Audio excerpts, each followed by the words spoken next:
आज हम देखेंगे जो हमारे रूट्स हैं इंडियन कॉन्स्टिट्यूशन के, वो कहाँ कहाँ से लिए गए हैं।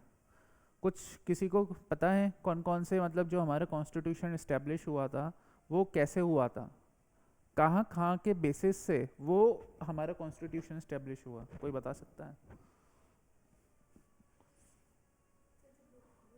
ब्लूप्रिंट्स, हाँ। हाँ, नहीं, जो इंडिया में जो कॉन्स्टिट्यूशन बना उसके कहीं ना कहीं एंशियंट रूट्स थे, ट्रेडिशनल रूट्स थे। तो वो क्या रूट्स थे जिसके कारण हमारा जो कॉन्स्टिट्यूशन इस्टेब्लिश हुआ? वो एकदम कोई भी चीज़ देखो एकदम तो बनती नहीं है ना? कुछ ना कुछ उसके रूट्स होते हैं। तो वो रूट्स क्या थे? पहला रूट्स था, क्या था आपका? आपके फिलोसफिकल बेसिस थे। फिलोसफिकल बेसिस का मतलब कि जो इंटेलेक्चुअल पीपल्स थे उन्होंने कुछ कुछ चीज़ें दी।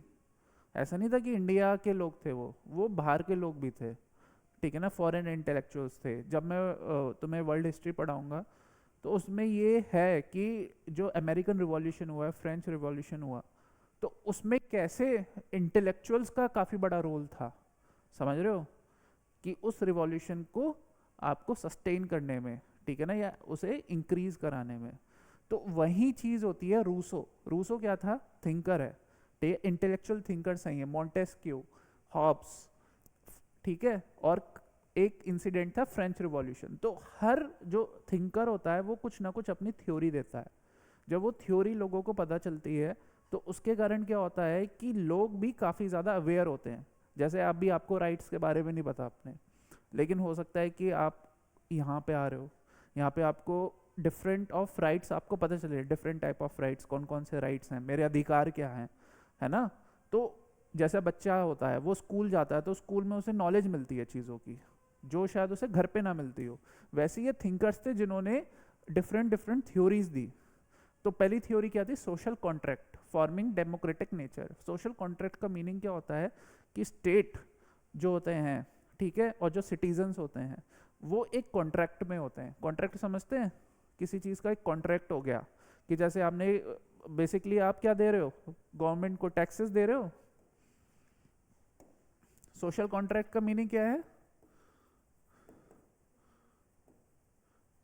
कि आप एक साइड क्या है, सिटीजन्स हैं, और एक साइड क्या है, स्टेट है।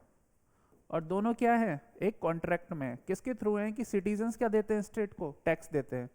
टैक्सेस दे रहे हो आप, उसके उसमें रिटर्न में स्टेट आपको क्या दे रही है? सर्विसेज देती है, ठीक है। तो इसे क्या बोलते हैं? Social contract.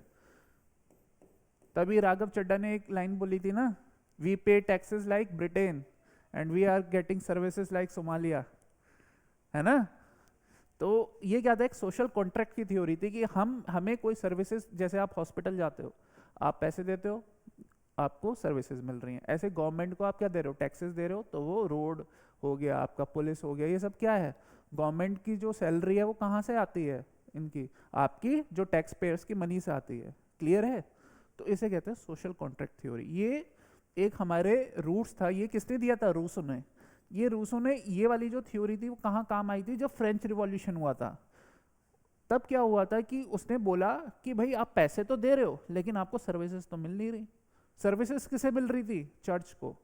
मतलब जितना भी फायदा हो रहा था वो किसका हो रहा था? नोबल क्लास का हो रहा था, एरिस्टोक्रेसी का हो रहा था।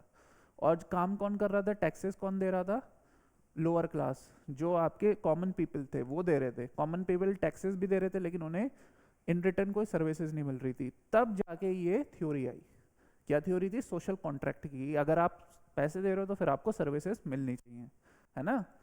तो ये हमारा पहला रूट्स था। फिलॉसफी का मतलब होता है कि किस किस आइडियाज से हमने अपना कॉन्स्टिट्यूशन डेवलप किया, ठीक है। ये क्लियर हुआ है यहाँ पे?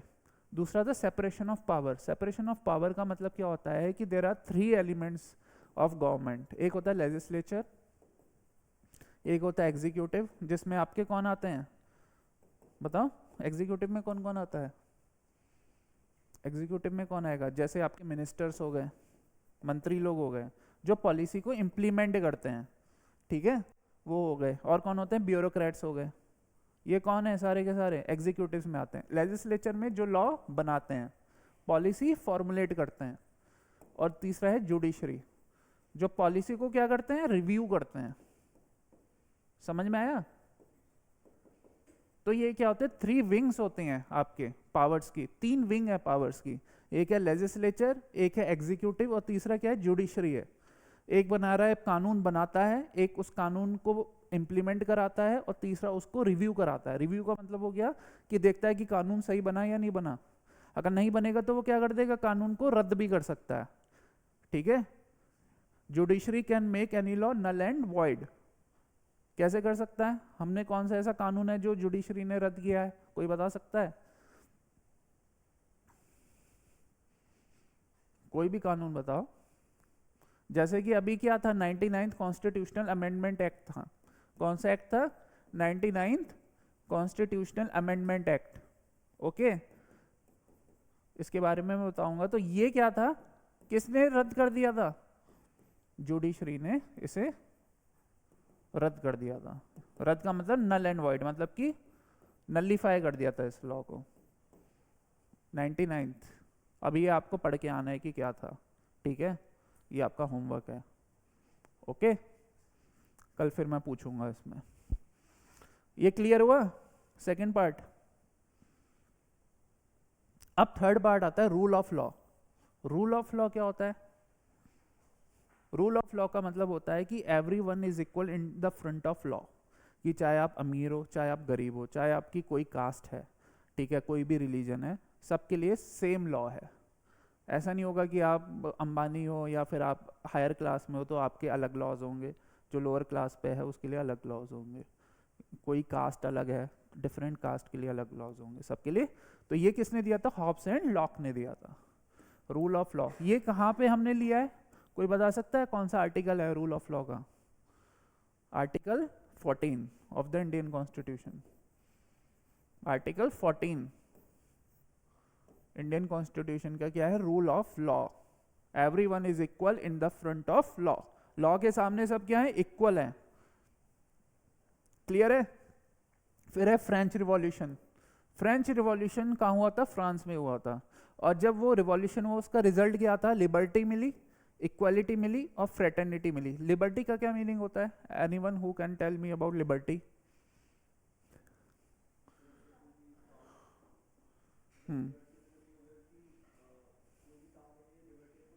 Freedom to do anything but with restrictions. Liberty और डिफरेंस, लिबर्टी और फ्रीडम में क्या डिफरेंस है? कि लिबर्टी, फ्रीडम में यह है कि फ्रीडम प्लस रिस्ट्रिक्शंस होता है लिबर्टी।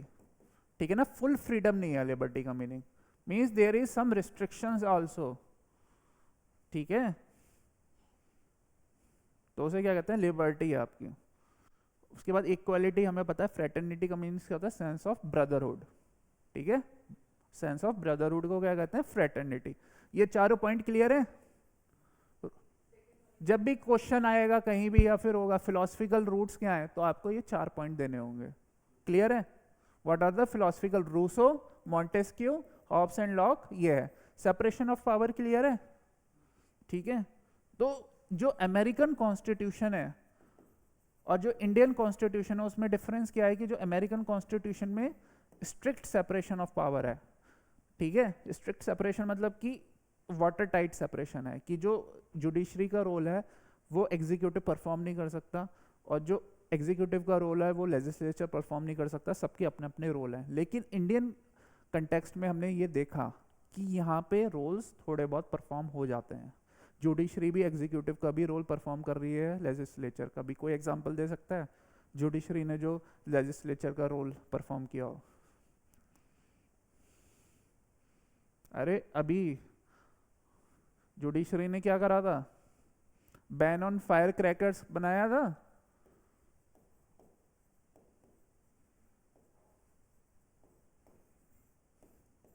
जुडिशरी ने किया था या नहीं किया था? अरुण गोपाल केस था, बैन ऑन फायर क्रैकर्स।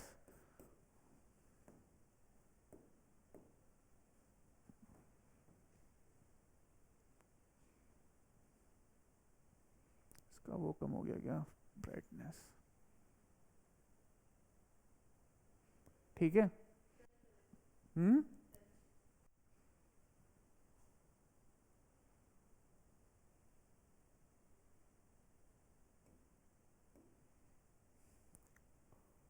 और कौन सा केस है? इसकी ब्राइटनेस कम हुई है आई थिंक।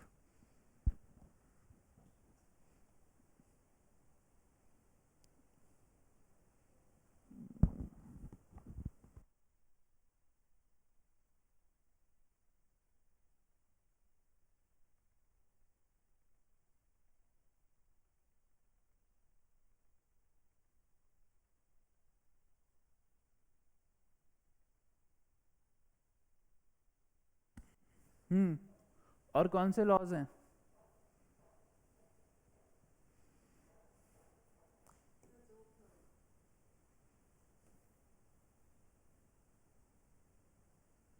हम्म तो जुडिशरी में और कौन कौन से केसेस थे? इसमें हम पढ़ेंगे जुडिशियल एक्टिविज्म में। जुडिशियल एक्टिविज्म, जहां पे जुडिशियल क्या कर रही है? आपका रोल परफॉर्म कौन सा करा रही है? लेजिस्लेचर का भी रोल परफॉर्म करती है फॉर द कंप्लीट जस्टिस के लिए। जैसे कि विशाखा गाइडलाइंस, सुना है ना कभी? राजस्थान हाई कोर्ट ने दिए थे विशाखा गाइडलाइंस।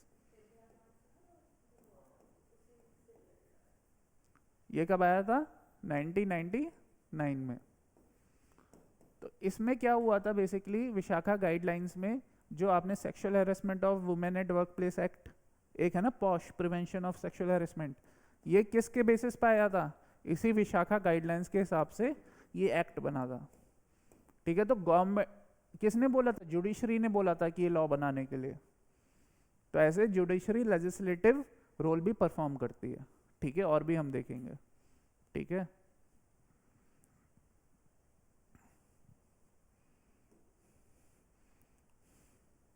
उसके बाद आता है कि इंडियन कंटेक्स्ट में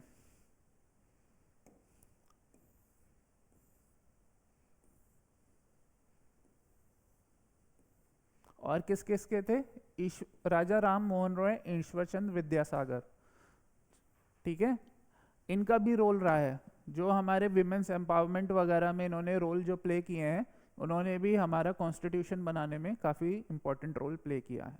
ठीक है, इनके आइडियाज़ ने, किन्होंने? राजा राम मोहन रॉय एंड ईश्वरचंद विद्यासागर, ये थॉट्स थे।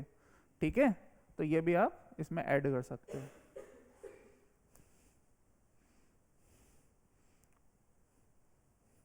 अब उसके बाद ये आता है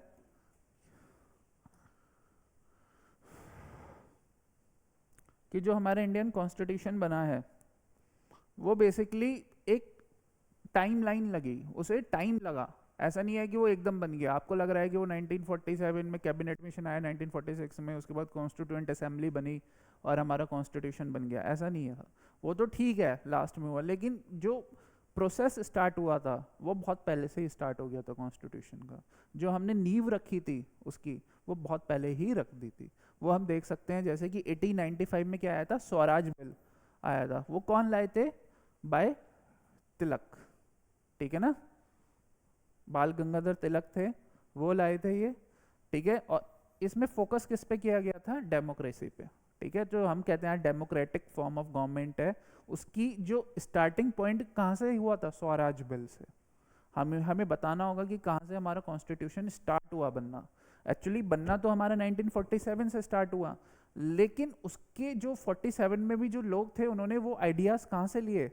यहाँ से लिए वो आइडियाज। क्लियर हो रही हैं चीजें? और क्या था फिर? एक कॉमनवेल्थ ऑफ इंडिया बिल आया था 1923 में, Indians to be govern by Indian framed constitutions. तो इंडियंस को अगर गवर्न कर सकते हैं, वो कौन कर सकते हैं? जो कॉन्स्टिट्यूशन इंडियंस ने फ्रेम किया होगा। और इस कमिटी का नाम था सप्रू कमेटी। क्या नाम था? ये भी इंपॉर्टेंट है, क्वेश्चन बन सकता है कि Sapru committee formed was for what. ठीक है, तो उसके लिए थी ये कि जो हमारे भारतीय जो लोग हैं उनके लिए जो संविधान बन रहा है वो किसके लिए बनेगा? वो सिर्फ भारतीय द्वारा ही वो संविधान बनाया जा सकता है। ऐसा नहीं होना चाहिए कि वो किसी फॉरेन प्लेयर ने आपके लिए वो संविधान बना के दिया है। तो ये किस में था? कॉमनवेल्थ में। फिर हम पढ़ेंगे नेहरू कमेटी रिपोर्ट आई थी। ठीक है, जिसमें हमारे लिए क्या था, फंडामेंटल राइट्स की बात की गई थी। किसकी बात की गई थी? फंडामेंटल राइट्स की बात की गई थी। और किसकी बात की गई थी? सेक्युलरिज्म की बात की गई थी। ठीक है, फिर क्या था, डिमांड एम एन रॉय ने, इन्होंने 1934 में कॉन्स्टिट्यूशन फॉर्म करने की बात की थी। फिर आया था हमारा अगस्त ऑफर, ठीक है, तो जिसमें ब्रिटिश गवर्नमेंट ने फर्स्ट टाइम एक्सेप्ट किया था formation of post war constituent assembly. पहली बार उन्होंने बोला था कि हम जब वॉर खत्म हो जाएगी, वर्ल्ड वॉर 2 चल रहा था, ब्रिटिश को सपोर्ट चाहिए था, तो उस टाइम पे क्या हुआ कि कॉन्स्टिट्यूएंट असेंबली बनाई जाएगी। किसने बोला था? ब्रिटिशर्स ने उसे एक्सेप्ट कर लिया था। जो डिमांड किसकी थी? इंडियंस की डिमांड थी। कॉन्स्टिट्यूएंट असेंबली बनाने की जो डिमांड थी वो एक्सेप्ट कर ली थी ब्रिटिशर्स ने, बट आफ्टर वॉर, जब वॉर खत्म हो जाएगा। फिर कैबिनेट मिशन आया था। कैबिनेट मिशन हमने पढ़ाई है, उसमें क्या था कि इंटरिम गवर्नमेंट हमने पढ़ी थी। ठीक है, पढ़ी थी। रेलवे मिनिस्टर कौन बना था इंटरिम गवर्नमेंट में?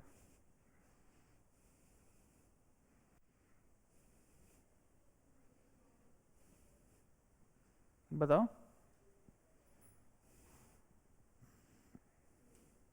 पढ़ो चीज़ों को।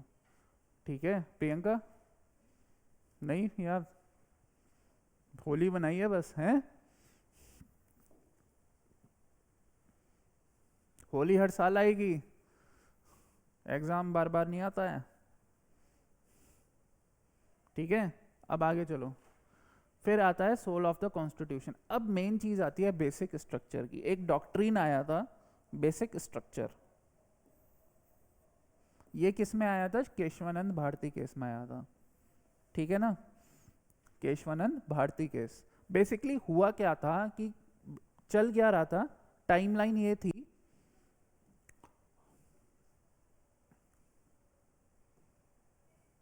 कि 1951 में पहला कॉन्स्टिट्यूशन अमेंडमेंट एक्ट आया, फर्स्ट कॉन्स्टिट्यूशन अमेंडमेंट एक्ट, जिसमें राइट टू प्रॉपर्टी को कर्टेल किया गया। और क्यों किया गया, कोई बता सकता है?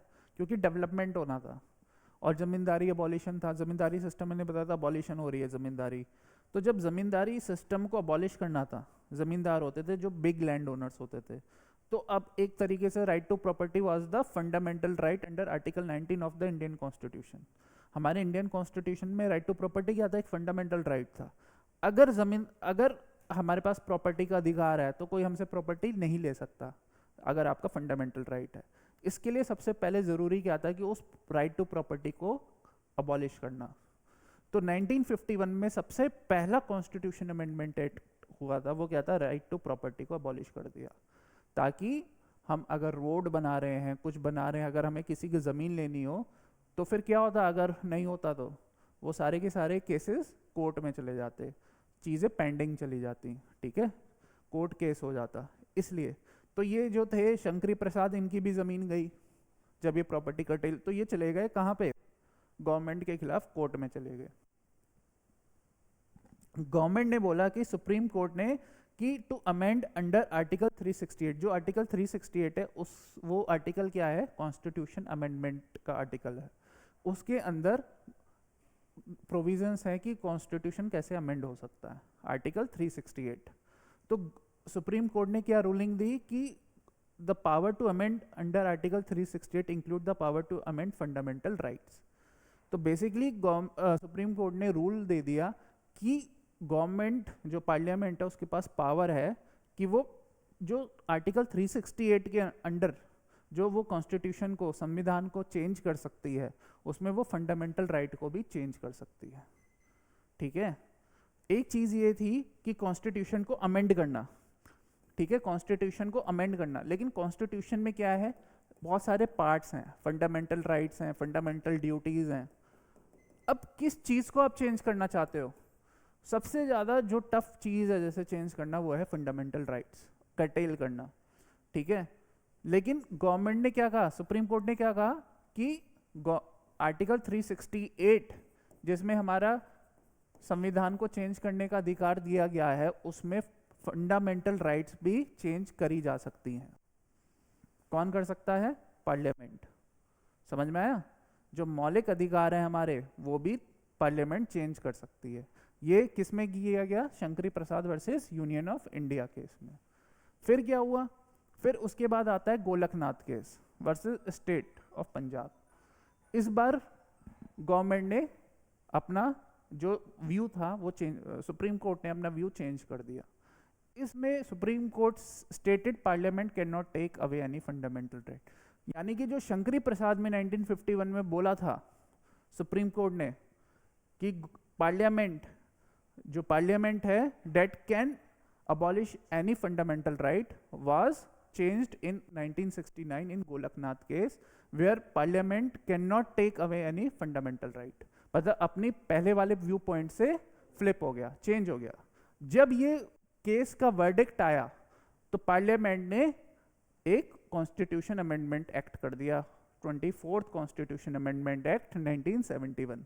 उसमें उसने कहा कि पार्लियामेंट एक्सप्लिसिटली, मतलब कि उसमें क्या था कि कहीं भी ये लिखा नहीं है, जो इस वाले केस में सुप्रीम कोर्ट ने जो वर्डिक्ट दिया था उसमें कहा था कि कहीं भी नहीं लिखा कि फंडामेंटल राइट पार्लियामेंट चेंज कर सकती है। तो इसलिए उसने फिर एक और नया एक्ट लाए, उसमें कहा कि हम बोल रहे हैं एक्सप्लिसिटली, मतलब उसमें लिखा जाए कॉन्स्टिट्यूशन में कि पावर है, parliament has power to take away any fundamental right. ठीक है, ये पहले लिखा हुआ था नहीं, तो उसने कहा कि जब कोई चीज लिखी हुई नहीं है तो आप कैसे चेंज कर सकते हो, तो उन्होंने कहा ऐड कर दो उस चीज को अगर नहीं लिखी हुई। वो था कि 368 में parliament can change the constitution, can amend the constitution, but it was not written ना कि parliament can also amend the fundamental right in the constitution. समझ में आया? ये लिखा हुआ था कि पार्लियामेंट क्या कर सकती है, कॉन्स्टिट्यूशन को चेंज कर सकती है, बट ये नहीं लिखा था कि पार्लियामेंट फंडामेंटल राइट्स जो इनसाइड द कॉन्स्टिट्यूशन है उसे भी चेंज कर सकती है। तो इसी बात को गोलकनाथ केस ने क्या करा कि parliament can not take away any fundamental rights. Clear है? क्योंकि वो लिखा हुआ नहीं था, तो 1971 में क्या हुआ, उन्होंने कहा लिख दो इस पॉइंट को। पार्लियामेंट ने क्या करा, एक एक्ट बना दिया नया, उसमें कहा कि explicitly grant itself power to take away fundamental right. Explicitly मतलब उसमें लिखा जाए कि अब पार्लियामेंट कोई भी फंडामेंटल राइट ले सकती है। क्लियर है? फिर क्या हुआ, बस इसी के कारण आया हमारा केशवानंद भारती केस 1973 में, क्योंकि अब क्या हुआ कि अब एक साइड कोर्ट थी, एक साइड गवर्नमेंट थी। अब कोर्ट को लगा कि ये बात तो ठीक है कि हम इसे अब कैसे चैलेंज करें, क्योंकि अब तो उन्होंने कह दिया कि अब उसमें लिखा गया। तो कॉम्प्रोमाइज हुआ, एक क्या आया compromise, parliament can take away any fundamental right but without altering the basic structure. उन्होंने कहा कि एक जो मूल ढांचा है संविधान का वो फॉर्मेशन किया। किसने किया? केशवानंद भारती केस में सुप्रीम कोर्ट ने कहा कि एक बेसिक स्ट्रक्चर हम बनाते हैं, आप कुछ भी चेंज करो, बस इस बेसिक स्ट्रक्चर को आप चेंज नहीं कर सकते। वो उसमें कुछ कुछ राइट्स आते हैं, कुछ कुछ चीजें हैं, जैसे कि आपका फेडरलिज्म आता है, सेकुलरिज्म आता है, मैं बताऊंगा क्या क्या आता है। जो जो भी पार्ट होगा बेसिक स्ट्रक्चर का उसे छोड़ के आप कुछ भी चेंज कर सकते हो। ये किस में था? केशवानंद भारती केस में। फिर क्या हुआ, गवर्नमेंट वहां नहीं मानी, पार्लियामेंट ने कहा parliament declare it has no limitation on constituent power. अभी भी जंग जारी है, समझ रहे हो? 42nd कॉन्स्टिट्यूशन में क्या कहा पार्लियामेंट ने, उसने कहा कि पार्लियामेंट हैज नो लिमिटेशन, कि वो कुछ भी चेंज कर सकती है, ऐसा कुछ नहीं है कि बेसिक स्ट्रक्चर जैसी कोई चीज नहीं है, हम नहीं मानते बेसिक स्ट्रक्चर को, हम कुछ भी चेंज कर सकते हैं जो हम चाहते हैं। तो गवर्नमेंट ने क्या करा, मिनर्वा मिल्स केस आया, उसने इस प्रोविजन को रिमूव कर दिया, स्ट्राइक डाउन कर दिया। किसने? सुप्रीम कोर्ट ने। मिनर्वा मिल्स केस में supreme court strike down this provision of 42nd constitution amendment act, limited amending power is ruled a part of basic. उन्होंने कहा कि यही एक पार्ट है बेसिक स्ट्रक्चर का कि आपके पास लिमिटेड पावर है। उन्होंने कहा कि आपके पास सुप्रीम पावर नहीं है पार्लियामेंट के पास, आपके पास लिमिटेड पावर है, और ये किसका पार्ट है? बेसिक स्ट्रक्चर का पार्ट है, और बेसिक स्ट्रक्चर आप चेंज कर ही नहीं सकते। इस कारण आपका ये वाला एक्ट क्या हो गया? नलिफाई हो गया। क्लियर है? तो ये पूरा का पूरा क्या था? Doctrine of basic structure. पूरी कहानी ये थी बेसिक स्ट्रक्चर की। क्लियर है?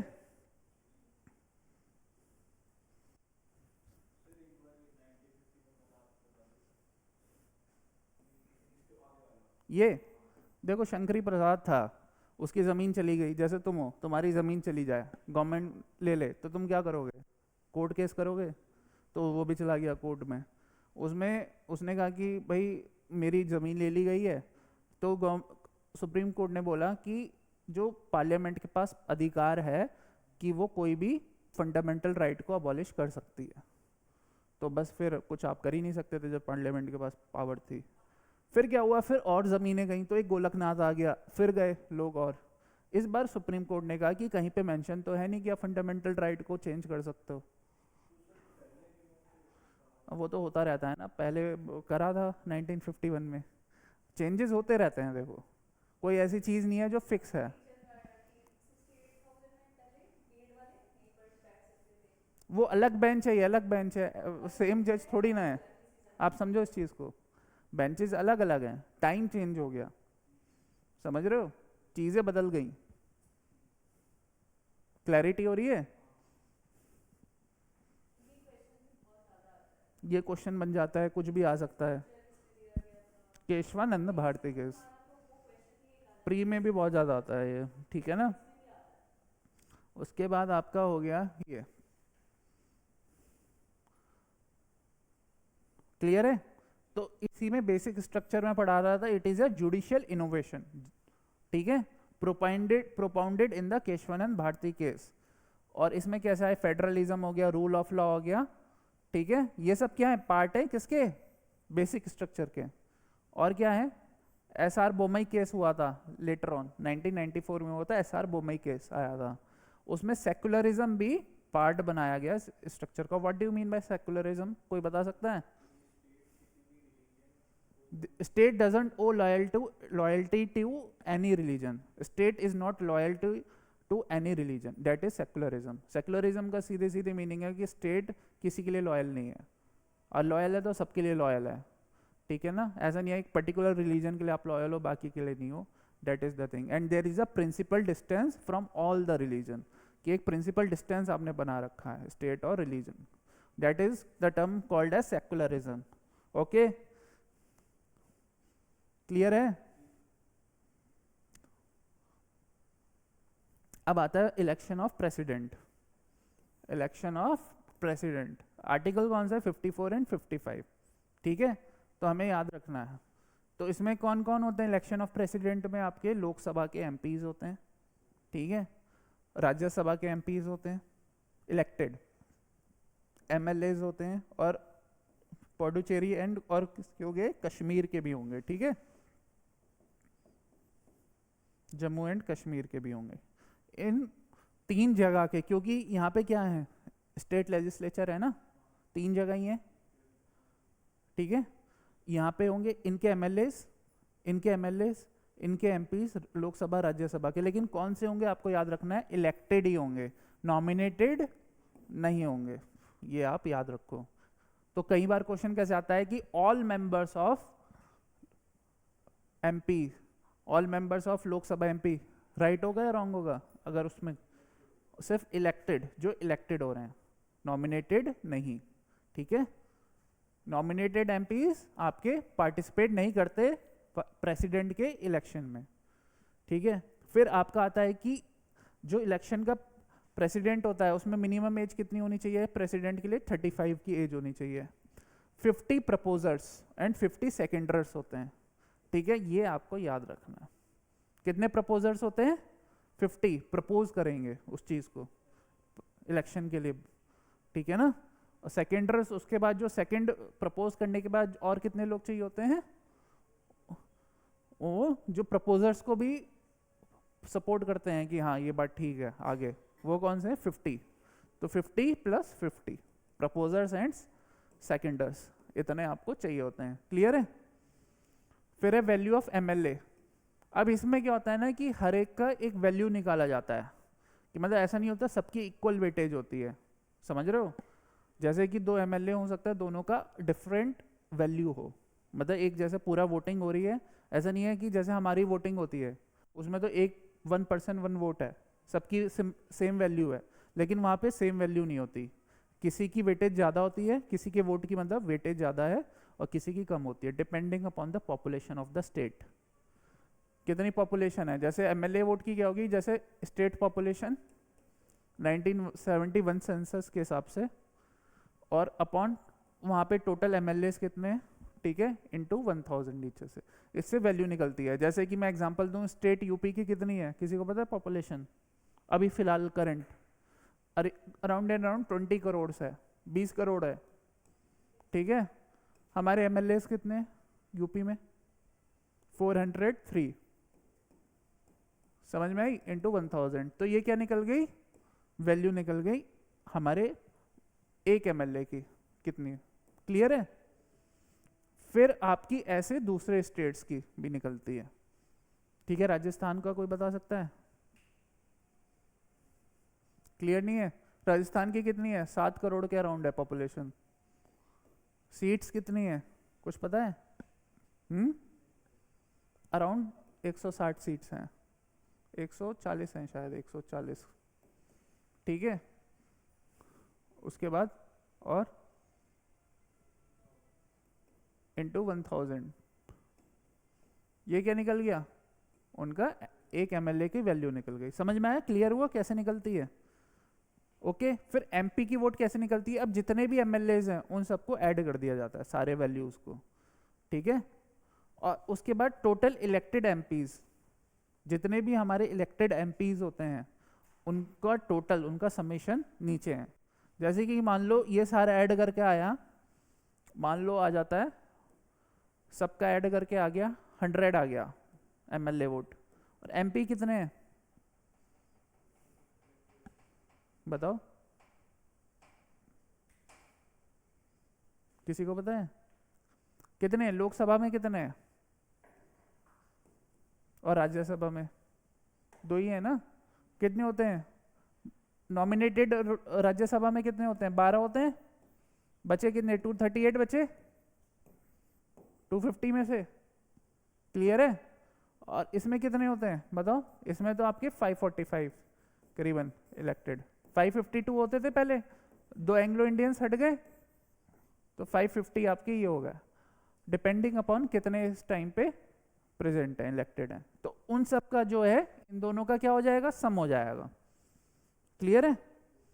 और राज्यसभा के और लोकसभा एमपीज का दोनों का सम हो जाएगा, और वो अराउंड कितना आएगा, 780 के अराउंड आ जाएगा, 780 785 कुछ आ जाएगा। ये क्या हो जाएगा, एक एमपी का वोट का वैल्यू हो जाएगा। ये आपका वे होता है, वेटेज होती है, क्लियर है। किसकी है? प्रेसिडेंट के इलेक्शंस की।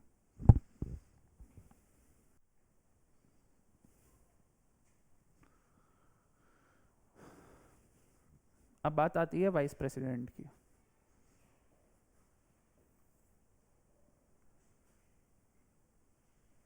वाइस प्रेसिडेंट में भी सेम है, 50 प्रपोजर्स 50 सेकेंडर्स, ठीक है ना। अब इसमें क्या है कि आपका जो वाइस प्रेसिडेंट है उसमें कौन होता है, इंक्लूड होते हैं बताओ? आपके जो नॉमिनेटेड मेंबर्स हैं प्रेसिडेंट में, जो सॉरी वाइस प्रेसिडेंट में 20 प्रपोजर्स हैं, 20 सेकेंडर्स होते हैं, और जो प्रेसिडेंट में क्या होता है कि स्टेट एमएलए आपके इंक्लूड होते हैं, और जो आपके नॉमिनेटेड मेंबर्स एक्सक्लूड होते हैं। इसमें क्या है कि इलेक्टेड प्लस नॉमिनेटेड दोनों इंक्लूड हैं, लेकिन एमएलए आपके एक्सक्लूड होते हैं इसमें, क्लियर है।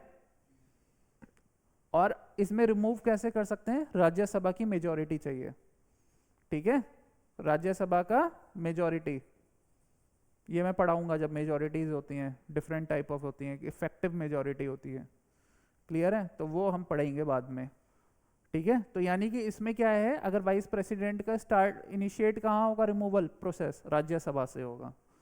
और इसमें क्या होता है, special majority in both the houses via impeachment. अब ये जो मेजॉरिटी है ये भी डिफरेंट टाइप्स की होती है, सिंपल मेजॉरिटी होती है, इफेक्टिव मेजॉरिटी होती है, स्पेशल मेजॉरिटी होती है। स्पेशल मेजॉरिटी में भी 3 टाइप की मेजॉरिटी होती है, तो वो हम आगे देखेंगे कि कितने टाइप की मेजॉरिटी होती है, ठीक है।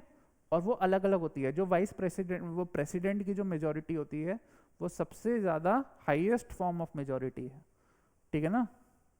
इसमें क्या होता है, 2/3 of the total members present and voting, members present, total members of the house, जो 2/3 क्या होते हैं of the total members of house, जितने टोटल मेंबर्स हैं हाउस के उसके 2/3 जो लोग होते हैं वो जब क्या कहते हैं रिजोल्यूशन पास करेंगे, मतलब कि अगेंस्ट में वोट देंगे प्रेसिडेंट के, तभी वो रिमूव हो सकता है दोनों हाउस में, ठीक है ना। टोटल मेंबर्स का कितना, 2/3, हाउस मतलब लोकसभा राज्यसभा को हाउस कहते हैं, ठीक है। इनमें अलग है, इफेक्टिव मेजोरिटी अलग होती है, फिर सिंपल मेजोरिटी अलग होती है, क्लियर है। वो हम पढ़ेंगे आगे कौन कौन सी मेजोरिटी होती हैं, नहीं तो तुम कंफ्यूज हो जाओगे बहुत ज़्यादा, अभी मैं मेजोरिटी पढ़ाऊंगा, ठीक है।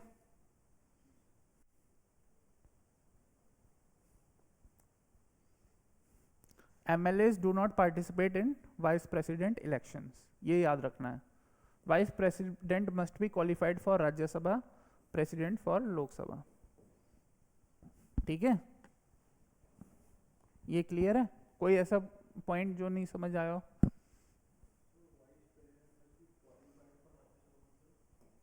मतलब जो भी राज्यसभा में क्वालिफिकेशन चाहिए राज्यसभा का मेंबर बनने के लिए, वो सब वाइस प्रेसिडेंट की भी क्या होती हैं, क्वालिफिकेशंस होती हैं। और जो भी लोकसभा का मेंबर बनने के लिए क्वालिफिकेशन चाहिए वो किसकी होती है, प्रेसिडेंट की होती है, क्लियर है।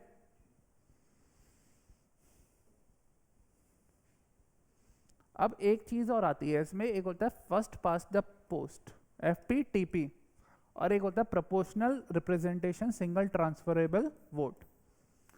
ये दो टाइप के चीज़ें चलती हैं और लोग बड़े कंफ्यूज रहते हैं कि इस दोनों का मीनिंग क्या है, ठीक है। तो जैसे कि इसमें क्या है कि कैंडिडेट ए है, कैंडिडेट बी है, कैंडिडेट सी है, इसे 40 वोट्स मिले, इसे 35 वोट्स मिले, इसे 25 वोट्स मिले, ठीक है। तो जिसको हाईएस्ट वोट्स मिलेंगे वो क्या हो जाएगा, विनर हो जाएगा। सबसे ज़्यादा ए को मिले 40, तो winner takes all even without 50% simple, ठीक है। मतलब कि बेसिकली क्या होता है कि मान लो एक चीज़ है नोटा भी होती है, नन ऑफ द अबव सुना है। मान लो कि नोटा को मिले 50, 100 वोट्स में से 50 नोटा गए, सेकंड वाले को मिले 30, फिर मिले 15,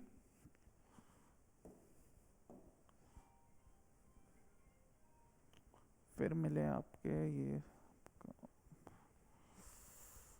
एक सेकंड,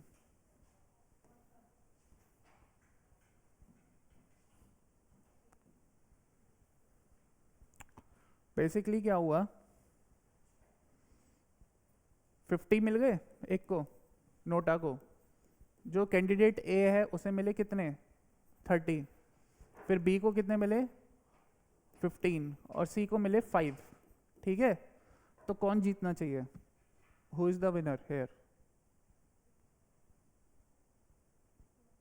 नोटा। यही बात है कि नोटा के जो वोट्स हैं बस दिया जाता है, उसको एक्सक्लूड कर दिया जाता है। अब बचे कितने, ये 3, इसमें से कौन है 30, तो ये विनर हो जाएगा। तो despite not even getting 50% of the votes, उसे सारी चीज़ें मिल गई। इसे कहते हैं फर्स्ट पास द पोस्ट, जिसने हाईएस्ट वो लिए वो मिल जाते हैं, ठीक है। ये कहाँ यूज़ होता है, लोकसभा का जो इलेक्शन जो हम देते हैं लोकसभा में, और जो स्टेट लेजिस्लेटिव असेंबलीज हो गए आपका विधानसभा में जो यूज़ होते हैं, वो first pass the post system use होता है। क्लियर है यहाँ पे, कोई ऐसा जैसे डाउट हो अभी भी। अब proportional representative single transferable vote का मतलब क्या होता है, इसमें क्या होता है, रैंकिंग होती है, समझ में आई, क्या होती है, रैंकिंग होती है कि एक फर्स्ट चॉइस हो गई, एक सेकंड चॉइस हो गई, ठीक है। तो उसमें क्या होगा कि जैसे जैसे एक कोटा लाइन है, ठीक है, सबकी क्या है, कोटा है, ठीक है, उस बेसिस पे क्या होगा कि हर एक को कुछ ना कुछ मिलेगा। तो इसमें क्या होता है कि आपकी माइनॉरिटीज भी क्या होती है, रिप्रेजेंट हो जाती हैं, there is a minorities representation also. किसमें होगा, आपका proportional representative single transferable vote में। ये आपको हमेशा याद रखना है, ये कहाँ पे होता है, ये होता है आपका प्रेसिडेंट और वाइस प्रेसिडेंट का जब इलेक्शंस होता है, या फिर राज्यसभा का इलेक्शन हो गया, या लेजिस्लेटिव काउंसिल्स, उन सब में कौन सा इलेक्शन होता है आपका? प्रोपोर्शनल रिप्रेजेंटेटिव, मतलब कि आप प्रोपोर्शनली रिप्रेजेंट कर रहे हो लोगों को।